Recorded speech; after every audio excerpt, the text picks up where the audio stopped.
The San Francisco 49ers' season-opening trip to Seattle to face the Seahawks is more than just another divisional matchup on the NFL calendar.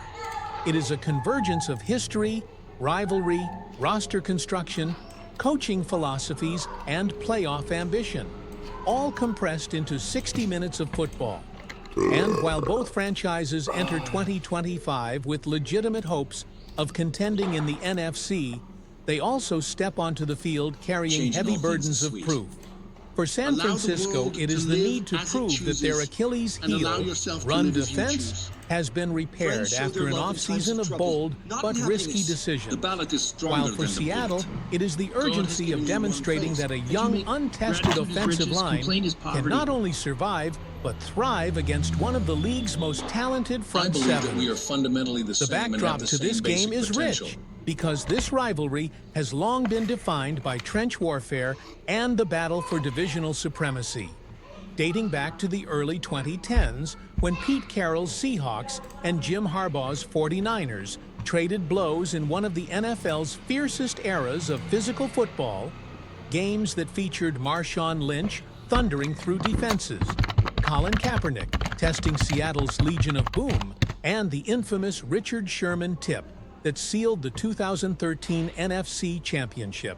And though the cast of characters has changed, the stakes and the animosity remain, now embodied by Kyle Shanahan's offensive brilliance and Carroll's relentless commitment to establishing the run. This season, however, the storylines have taken new shape, as the Seahawks, no longer a Russell Wilson-led team, enter a new chapter with Sam Darnold at quarterback and Clint Kubiak orchestrating the offense, and it is Kubiak's system, rooted in his father Gary's Shanahan-inspired zone scheme, that many believe holds the key to Seattle's success. Because if the Seahawks can run the football effectively, everything else in the playbook opens up. Play action, bootlegs, deep shots to Jackson Smith and Jigba, or rookie Torrey Horton stretching the field. And, of course, the ever-reliable Cooper Kupp, once healthy enough to contribute. Yet none of those options matter if the offensive line, anchored by rookies Grace Zabel, Jalen Sundell, and Anthony Bradford on the interior, cannot establish control. Seattle's faith in this youth movement is striking, because rarely do teams willingly enter a season with three first-time starters protecting the middle of the pocket. But Carroll and general manager John Schneider have doubled down on athleticism, chemistry, and upside, trusting that the lessons forged at North Dakota State and in training camp can translate under the bright lights. And Kubiak's familiarity with Darnold, dating back to their shared time in San Francisco, may provide just enough continuity to accelerate the learning curve. But while Seattle's offensive identity is in the process of being forged, San Francisco's defensive identity is under siege, because for all of the 49ers' accolades in recent years, their NFC titles, their deep playoff runs, their star-studded roster, last year's collapse against the run remains a glaring stain, statistically ranking near the bottom of the league in run defense, and particularly ineffective against outside zone concepts, a devastating irony given that they face Shanahan's version of it every day in practice. And those failures force the front office to act, spending draft capital on prospects like Alfred Collins in the second round, C.J. West in the fourth, and Mule Williams in the later rounds, each carrying promise, athletic traits, and raw upside, yet each also representing risk, because the NFL is unforgiving to young defensive linemen, and expecting them to transform a bottom-tier run unit overnight is ambitious at best, reckless at worst. Still, there is no avoiding it.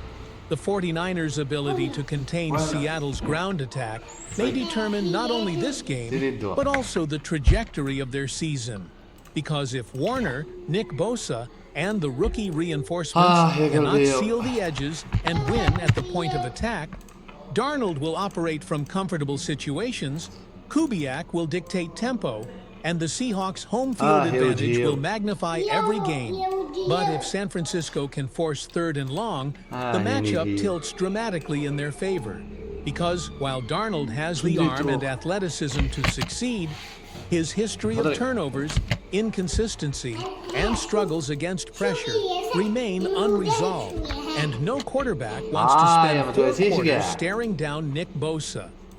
The conversation on the other side of the ball, meanwhile, centers on Brock Purdy, whose rise from Mr. Irrelevant to franchise quarterback has been nothing short of remarkable, yet whose perception remains tethered to the system he plays in and the weapons at his disposal. And right now, that supporting cast is under scrutiny, with Brandon Ayuk sidelined, Jawan Jennings just returning from injury after a month away, and journeyman Marquez Valdez-Scantling thrust into a larger role than anticipated, leaving George Kittle as the most proven target and young Ricky Pearsall as a potential X-factor.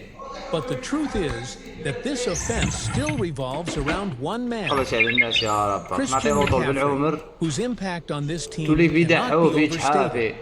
McCaffrey is not merely a running back, he is the rare offensive weapon who changes how defenses align, dictates coverages, and tilts games.